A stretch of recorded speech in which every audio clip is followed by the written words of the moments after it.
2.5 years, 175 games, 941 days. Here he is.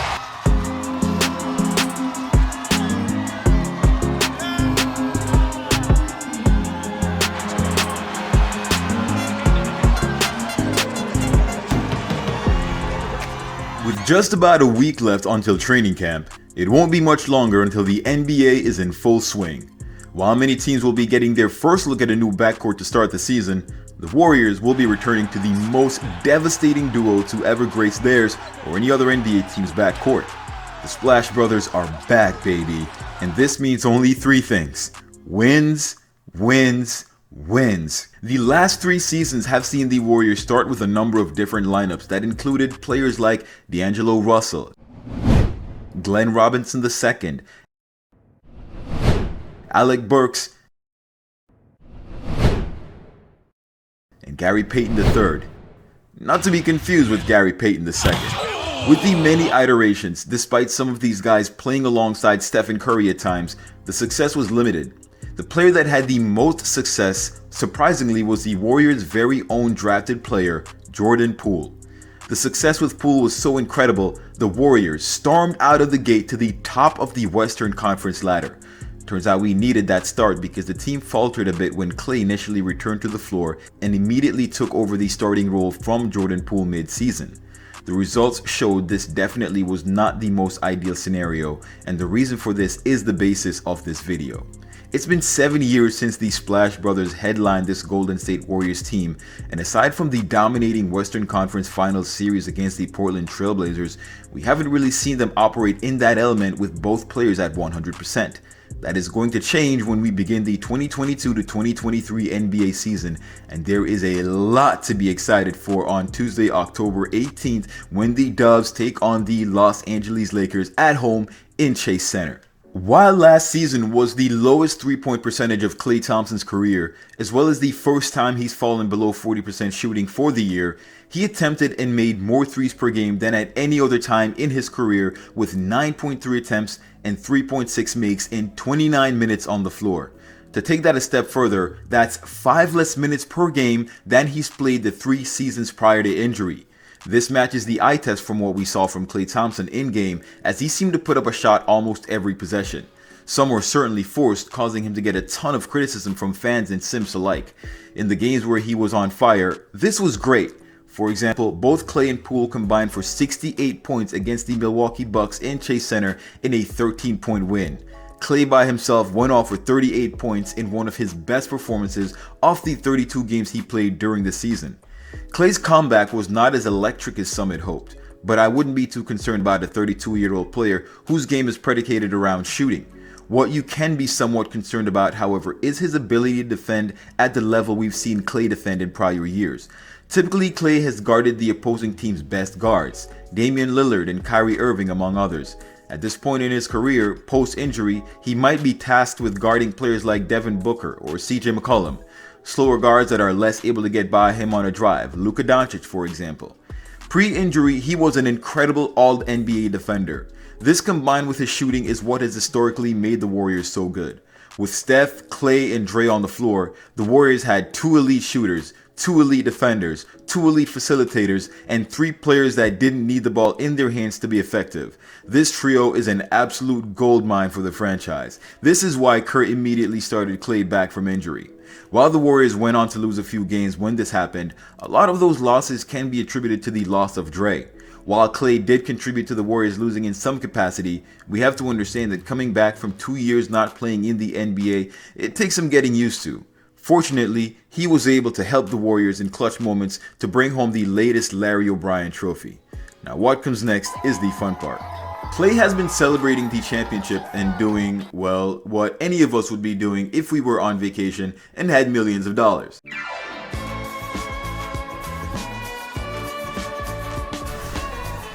We're sorry, the current footage is too graphic for some of our viewers. Psych!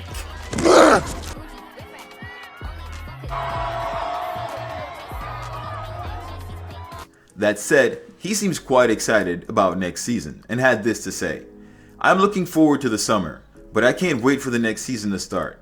I believe that will be so much better. Mychal Thompson with us here on 95.7 The Game. Mychal, before you go, the popular thought is the first year after major injury, you're still building, and then it's the next year where you're fully yourself again. Do you see that for Klay? Is he going to be even better next year than last year? Yeah, I thought he was fine last year. You guys overlooked his defense. You guys remember his defense? He was playing in the finals. That's the part that I was most concerned with. Will he be able to slide and sneak defensively and stay in front of guys the way he did in the past? And he did that. He played great defense against two of the best scorers in the game in Brown and Tatum. So if you can defend those two guys, stay in front of those two guys, you're fine. So, yeah, Klay's going to be even better next year because he will have off-season to train and further away from his injury, so he's going to be just fine. From 2015 on, Klay Thompson was an all-star NBA player every year up until he was injured. That's 5 all-star appearances and an all-NBA second-team appearance the year he was injured. While Klay may not be the same player he was defensively, we've seen Curry improve to the point where he could balance out Klay's weaknesses as a defender. This is also assuming Klay doesn't get back to his form as a top-tier defender. No one should have expected Klay to come back after 2 years of leg injuries and return with all-star form without having an offseason. Last season was just the trial run for Klay, as he was just trying to feel himself out and ensure he doesn't get injured. He spent a lot of time rehabbing from his injuries leading up to his first game back. That won't be the case this year. This offseason will provide an opportunity for Klay to focus on his game, putting up shots, working on his lateral movement, strength, and all the things he didn't get to work on while injured, including his shooting.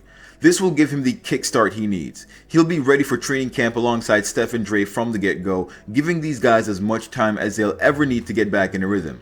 One of the greatest things about this particular dynasty and these particular players is that every year they play with each other, it just continues to get better and better. These three have been playing for so long, they're ahead of just about any other team in the league when it comes to building that player chemistry. Now, let me put a focal lens on this particular aspect to make this abundantly clear. These three players figured out how to win a championship in this league 7 years ago. Since then, they've continued to win while playing alongside each other during the entire run. That 4-0 routing in the Western Conference Finals when KD was injured wasn't a fluke. With all that time playing together, these guys know exactly where each other will be on the court at practically any given time. They know their skill sets complement each other and are fully invested in the team goals. This is a lot more than I can say for just about any other team in the league at the moment. This is scary.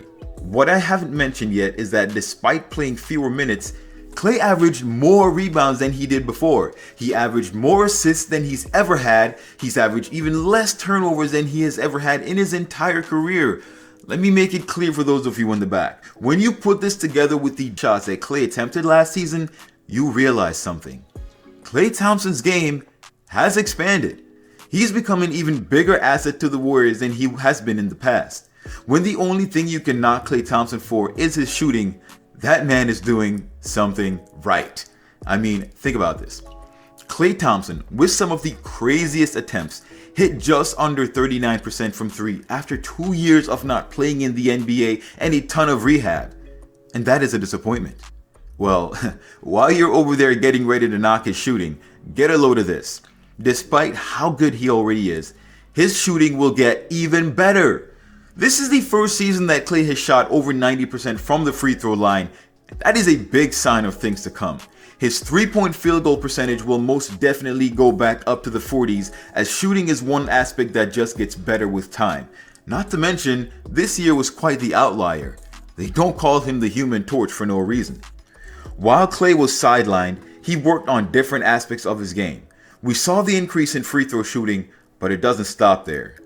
From NBC Sports, while sidelined 2 full seasons and half of another, Thompson took time to analyze his offense. He added nuance, making better use of his pump fake, which leads to easy points from the foul line. He also showed more of a desire to drive to the rim, another way to draw fouls and shoot free throws. Klay Thompson shooting his best free throw percentage of his career and getting to the line is like adding gasoline to the fire.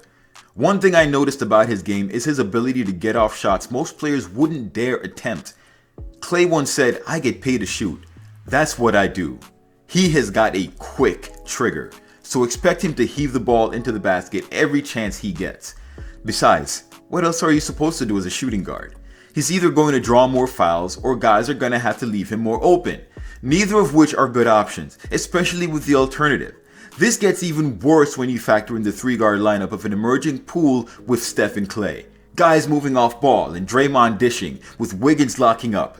This is an absolutely devastating lineup that we really only saw in action for a short period of time. But I expect Kerr to give these guys more time on the floor after Klay is back to 100% and Wiggins in his prime is now even more motivated to maintain what he's just been able to achieve for the first time in his career, and that is to win a championship. Pick your poison. Don't forget, Klay has never played with Jordan Poole before. While Klay was not completely back to himself this past season, a lot of what we saw will either translate or improve next year. A lot of people seem to forget that Klay dropped 37 points in a single quarter where he was so hot he couldn't miss, even when the shots didn't count. This was one of the most dazzling displays of shooting that has ever taken place on a basketball court. This guy has the record for the most threes in the game, for crying out loud. 60 points in 29 minutes and 10 straight threes. 62 points on 11 dribbles, and at 32 years old, I'd like to think he's got plenty left in the tank. The 2 years he was off recovering, that's less mileage on KT. He should have a bit more than you could expect a player to have at 32, and while those years were injury-ridden, the Warriors medical staff have been nothing but immaculate when it comes to giving our players an appropriate amount of time to recover. Klay Thompson is hungry. Did you guys see how he came out of the gates this past season?